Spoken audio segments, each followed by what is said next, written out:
Our ability to destroy has surpassed our ability to create. It's been true since the invention of the nuclear weapon. But what is a weapon? Weapon isn't necessarily something that you can aim and fire at an enemy. No, today there's a new kind of weapon, climate change. It's transformed our habitat into a weapon pointed directly at us at all angles. That's why I see no difference between the Hiroshima dome and the sun-scorched street signs of Las Vegas, or the shrinking bodies of water around the world, like Lake Mead. A bomb might as well have gone off. All the same, we see destruction, death slowly crawling across our landscape. That's why it's so scary when national leaders who we traditionally trust to solve grand challenges like climate change abandon leadership. Some of those leaders even believe that climate change is a hoax. Those so-called leaders would put out our flames with gasoline. But there's hope. And that hope is local. That hope is our cities. Cities are where the majority of the world's population is, where most of the energy is being used, and where most of the greenhouse gas emissions that drive climate change are emitted from. That means that cities can save the world from the bottom up if they try. And they have been trying. For decades, cities have adopted climate action plans and have systematically transitioned that great energy use from fossil fuels to renewables, with many victories along the way, from Barcelona powering its buildings' hot water needs with solar thermal to Orlando using photovoltaics or floating solar panels. It's this kind of ingenuity through which cities are figuring out, as our populations inevitably grow, how can we reduce emissions and lower our energy use? Cities have also created massive global networks, like TEDxLasVegas, that give cities new tools to fight climate change, that allows cities the ability to share ideas and resources so that they can tackle the climate problem as a global urban collective. This is what the climate change battlefield really looks like. It is not just nations reducing emissions or failing to, it is very much so cities. The race to save the world is very much so local. And my research shows that city climate action matters for putting more green on that map. But also they can't go it alone. There's another important, complicated actor we need to understand within our cities. Multinational corporations. They're some of the biggest economic engines in our cities. They connect our cities to the world. They connect our cities to one another and to the world economy, as I show here. But an increasing number of these companies globally every year are dedicating themselves to their own climate action. And they're within our cities. That means they're a powerful ally that we need to figure out how to harness. Now, my research shows that they're not all the same. There are good guys and bad guys, roughly speaking, of course. There are the fossil fuel and big oil companies and energy utilities that are not doing enough to fight climate change, shown on the left. They are actively lobbying our world governments to oppose climate action. But there are also an increasing number of good guys, as shown on the right. They're implementing more of their own green projects. They're lobbying governments to support stronger climate action. And we need to begin conceiving of these companies not as placeless, but as local, because they are local. As you can see on the right side, some of the good guys are MGM and Caesars. They're right here in Las Vegas. This is important because the nations of the world have not pledged to reduce emissions by enough to avert the worst consequences of climate change. But if cities and businesses fulfill their pledges to reduce emissions, then they can fill that gap. And that is inspiring to me.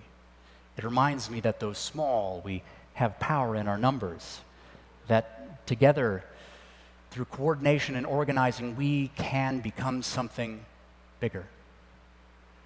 And my research shows that within our cities, that collaboration is happening. The biggest companies within our cities are reducing emissions by the most, not just when they implement their own decarbonization initiatives, but those companies are reducing the most emissions by the most when they don't go it alone. When their city adopts a climate action plan, when their city provides financial incentives and grants to lower the cost to those businesses to reduce emissions. When they work together, that's when they go green by the most. And this is important because they're going further.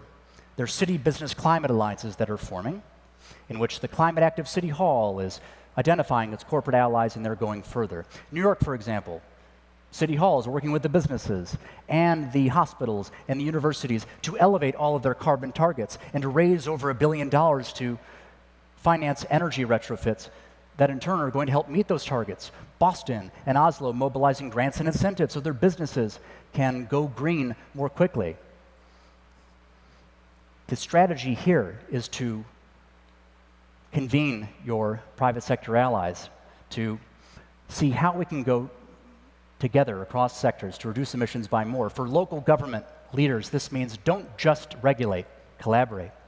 For business leaders, this means that City Hall is your most important sustainability stakeholder. Now, Las Vegas is important because, like all desert cities, we are a crystal ball for climate change. When climate change kills people, it kills us here first. It was 120 degrees Fahrenheit last year in Las Vegas, 120. And human flesh begins to burn at 125. So what we do here matters. So that's why it's important that our City Hall has adopted climate action that allows it to get to 100% of its energy from solar. But what is our role? We are energy consumers. Every time you flip that light switch on, I want you to ask the question, how much of this is powered by fossil fuel? And what can I do to get it to 100%? We can do this by pushing our great local climate champions, cities and businesses, to build enough solar to get 100% renewable energy. It is possible. But there are exemplars that we need to follow to get there, to build enough renewable energy that it's beyond what's conceivable. One of those exemplars is MGM Resorts, the biggest company in Las Vegas. They wanted to achieve 100% renewable energy, but they couldn't do it by plugging it into the wall, because our state only mandates that 50% of the energy be renewable. And our utility hasn't announced plans anyway to go over what's required. So they built a massive solar mega array north of the city in what was an industry-defining event. And they're now on track to meet 100% of their energy needs that way. And they're also going further. Businesses are now teaming up with the Overton Power District, and they're building an even bigger solar mega array. And this time, it's not just going to power the needs of the businesses, it's going to power the needs of the residents. Cities are going further too. Ann Arbor, Michigan. Voters push the city to add more solar to the grid so that when they flip the light switch on, they know it will be cleaner.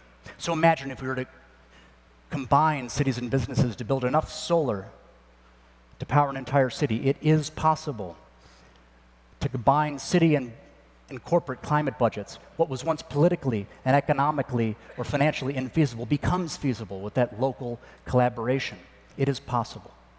It's possible here in Las Vegas, where our extraordinary energy use powers so many lights that we are the brightest spot on the planet when seen from satellite. And if we can power that with all renewable energy, then that is a spectacle to the world of what is possible.